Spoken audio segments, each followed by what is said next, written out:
LEGO's March 2024 wave has hit so many of my interests. I'm gonna be spending way too much money. I know that I branded this as an anti-haul and only did one a couple of months ago, but this March wave has just, oh my gosh, it's so good. I really wanted to talk about the March sets because I feel like a LEGO wave as a whole has not had me this excited in such a long time. Like, I look back at last year and there were some amazing sets, but it was always just like a couple here and there, whereas like the entire wave release has not gotten me this hyped. Starting off though, let's talk about a set that I'm actually not all that interested in, and that is the medieval town village. Now, this is cute, you know, castle is fun. I don't have anything against it. The Lion Knights castle is fantastic. I love that set. I'm just not gonna buy it because I can't justify spending that much on a castle. The medieval town village though, look, it's fine, but it really kind of feels a little bit disappointing. At first, I thought this set was pretty fun. You know, it's not my cup of tea, but it looked good to me. But then I was hanging out on I Am Billsy's Twitch stream one night, and he was talking about this set on the stream, and I had a really close look at it and just realized that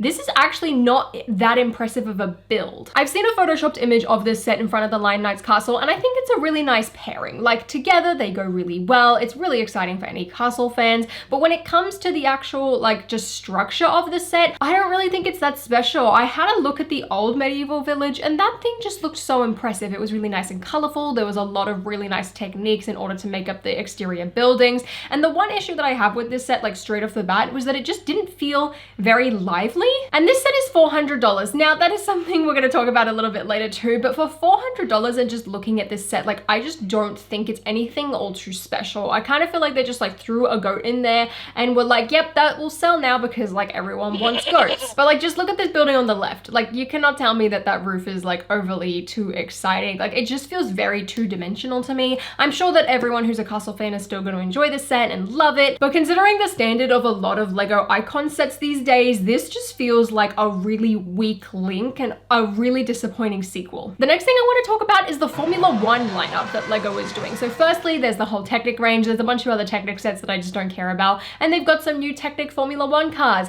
They look cool. I'm not buying them. However, there are also some brick-built Formula One cars, and these I am very, very excited for. Now, my family is big into Formula One. My dad loves watching it. I've just started to get into it too, so I'm really enjoying it. But most importantly is my grandpa. He actually used to work for McLaren in the 90s. So when I saw the McLaren MP4-4 Ayrton Senna McLaren, I just got so excited. Do I know a lot about Senna? Not really, but I am a massive McLaren fan and have been ever since I was born, strictly because of my grandpa. This set is so nostalgic to me because it reminds me of my grandpa, and actually I got to sit in a Formula One car when my grandpa worked there, like just after I was born. So, you know, little flex there. I'm absolutely buying this set, and also in Australian dollars, I feel like we got a really good deal because it's listed as 100, and that is why I'm planning on buying this on the 1st, because I just know it's gonna sell out. I want to get this thing in my hands. Honestly, I'm probably not gonna build it straight away, and it doesn't make sense for me to buy it instantly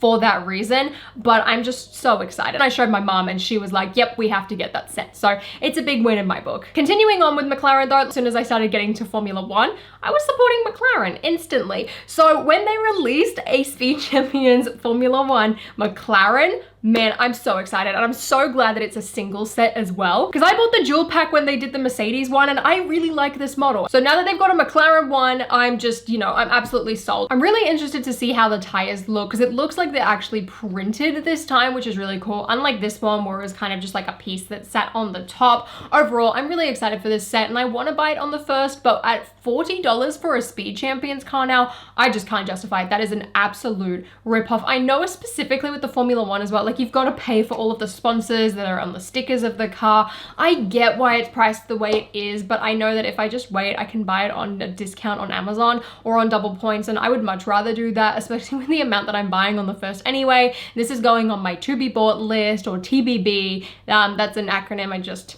made up myself. Moving on to Star Wars though, I was really excited to get like a proper wave of Star Wars sets because January just felt like a letdown for me. I actually ended up getting the battle pack in the end because I had some store credit that I needed to use. I'm kind of a trader in that regard, whatever. And then March came along and it's just 3 MIDI scale ships, another brick built R2-D2, and like one set that's actually really fun. Look, I'm sorry, there are some fantastic rumors for Lego Star Wars, and I feel like as a whole, the year's gonna be really good, but we're kicking things off very slowly. Firstly, I wanna talk about the MIDI scale Falcon. This one looks really cool, but it's 150 Australian dollars. Like, that's a lot for me. I'm glad that there's a new Millennium Falcon on the shelves because it's been a very long time since we've had one, but I just don't think that this set is worth the price point that they are charging. I think it's a fantastic option though. Like, I definitely think they needed to make this ship as part of this lineup, but it just doesn't completely wow me, I guess. The Tantive, however, was one that I was really looking forward to, but there is just something about this ship that doesn't look right to me. I majorly regret not buying the 2019 one, I think it was. I think that was a beautiful scale. I think it was really nicely in proportion. Just the set as a whole was fantastic. Whereas like this one, it just doesn't look right to me. And again, for the price point, like I don't want to spend that money on this set necessarily. Like I will wait for another playset one to come out. I'll be patient. Like I'm a pass. And basically the same thoughts with the invisible hand. I think the scale on this one works really well. Like I think the ship's design looks really nice. I have nothing against it. I just don't care enough to buy it. In the same vein, we have R2-D2. Now I own the latest UCS R2-D2, and why is that still on shelves when we have this newer one out? I think this newer one looks fantastic. I think for the price point, it's great. I think, a buildable R2-D2, it makes sense. What doesn't make sense though is having the two on shelves at the same time. Like I just don't get it, and I feel like it was way too soon to do another model like this. He looks cute and all. All hope was not lost though, because we finally got our first, I guess, playset of the year, and it is the Boarding the Tantive 4 hallway. Oh my gosh, I love this set. The second this got announced, I was hyped. I was a really big fan of the Dark Trooper hallway. Absolutely loved that set. The second this got revealed, I was like, yes, I need this. The price point, however, oh gosh, that like hurts. Like 90 Australian dollars.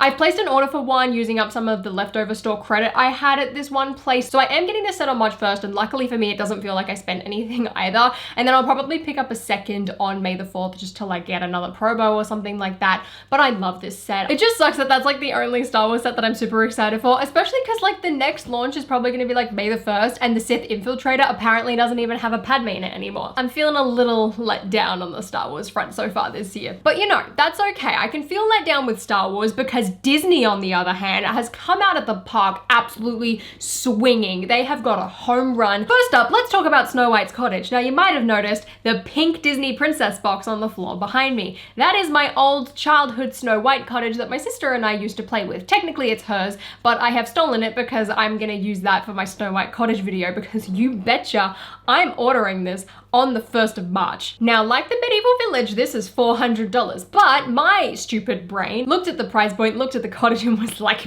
yeah, why not? I'll buy that on the 1st. I looked at this set and I just got so excited. We have all 7 dwarves. We have the evil queen coming back from the villain's icons. We have Snow White and the prince. We have Snow White's coffin. This makes me laugh, but I also am so grateful that it's in this set. I cannot wait to sit and build this. However, we've got Harry Potter coming up as well, and that is going to be my like main focus from when it comes to videos and content. So for me, I'm gonna order this one off lego.com instead of buying it in the store. I've also got like $370 worth of VIP points that I just haven't used for some reason. So I feel like it's time for me to redeem all of the points and get the cottage, because I want this thing immediately. I am a huge Disney fan, and I'm so grateful that we are getting more Disney sets. Disney is just like absolutely nailing it. In a very similar vein, we have the buildable Stitch. Now, I was originally planning on buying this on the 1st, but I forgot that the cottage was coming out. Stitch is still one that I really want to get. At this point, it's on my TBB, but I don't know if I'm actually gonna go ahead and buy it unless it's like quite discounted. I don't know. I would have preferred just like a plain Stitch. I mean, I think he looks really cute with like his Hawaiian shirt, and I really like what my friend Nicole Girl Bricks a Lot did by putting him on the beach. I just thought that was really fitting. There's a couple other Disney sets, but those are really the only ones I want to talk about, because next up is Harry Potter. Now, I'm buying this entire wave except one set, and that one set is the brick heads. Now, I think the Dementor is really cute. I think the Stag Patronus is really cute. But what did they do to Hermione? They just like completely butchered her. It doesn't look like Hermione. There's no printing at all. It is so disappointing. And I'm just not collecting the Harry Potter brickheads. Like I just don't see the need to. So there is no way that I'm buying this set. The rest of them though, I don't want to talk too much about because like I'm going to buy them and review them instantly. And I kind of want to save all of my thoughts for that. But in general, I have gotten quite excited about this Harry Potter wave. Like not for every single set, but there are some that I'm just like really hyped for, and I haven't felt that way in about Harry Potter in a long time outside of like Gringotts. So it's a really nice feeling to have back again, and I will be buying all of those at the Lego store on day one. And then lastly, let's talk about Animal Crossing, as that I feel like is definitely the most anticipated launch out of March 1st because, you know, it's something that people have been wanting for a really long time. Everyone's talked about Animal Crossing. I don't think they're particularly great in terms of like Lego set design. I don't like the fact that they're using like those Mario plates. I think it makes it look really clunky trying to make an island out of it. But the two sets that I really wanted to talk about in particular were Nook's Cranny and Isabel's House. I touched on these in January and I don't plan on buying any of them. Like I really wanted to get Nook's Cranny, but for the price point, I just couldn't be sold on it. But after photos of the minifigures in person started to come out, I did get excited. I do really want to buy Tom Nook and Isabel, and I don't know if I'll end up buying Nook's Cranny or not. Like I feel like if there's any Animal Crossing set I'm going to get, it's going to be that one probably. Either way, I think it's a massive win, and I definitely think if Nintendo did another Animal Crossing game within like a year or so, that is really what is gonna like cement this Lego theme as being kind of like Minecraft and Mario, where it continues on for years. I'd also really love to see what an 18+ Animal Crossing set looks like. I think that would be really interesting. But otherwise, that is everything that I wanted to talk about for the March 1st wave. Let me know what you plan on buying and not buying from the March wave. And if you enjoyed this video, please give me a thumbs up, consider subscribing to my channel down below, and stay tuned for my reviews on Lego Harry Potter. It's gonna be a very fun time. Until next time, I'll see you later.